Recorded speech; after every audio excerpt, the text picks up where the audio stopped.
কোনো কোনো ঠিকানা নিজ দায়িত্বে খুঁজে নিতে হয়। আমি কই কি? তুমি চুপ করো।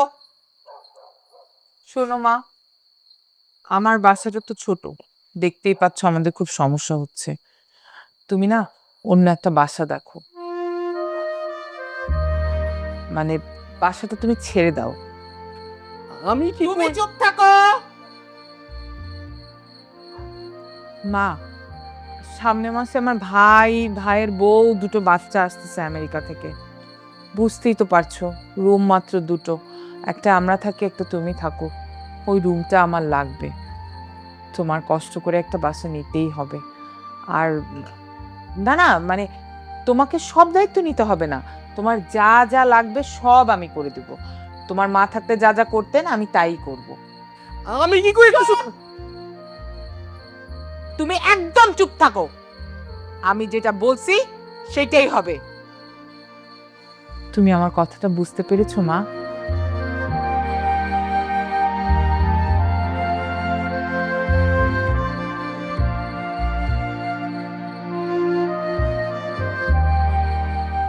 আমি কই কি? তুমি চুপ করো। আমি যেটা বলছি সেটাই হবে, কোনো কথা বলবা না। নষ্টামির একটা সীমা আছে। তুমি কি কি করো আমি সব বুঝি। কি মনে করছো আমি চোখে দেখি না, কানে শুনি না?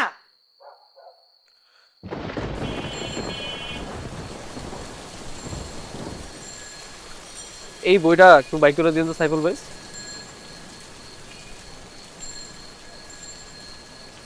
আপনি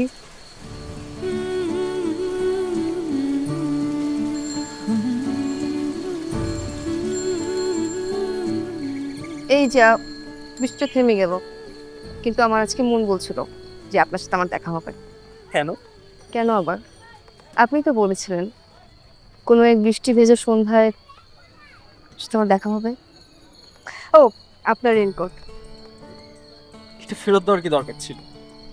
হয়তো দরকার ছিল না, কিন্তু আমি চাই কোনো এক বৃষ্টি ভেজা সন্ধ্যায় আবারও রেনকোটটা আপনার কাছ থেকে নিতে।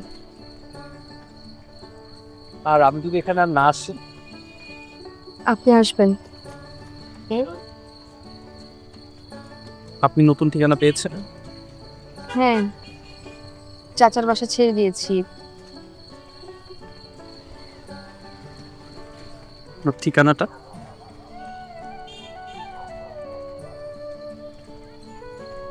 কোনো কোনো ঠিকানা নিজ দায়িত্বে খুঁজে নিতে হয়।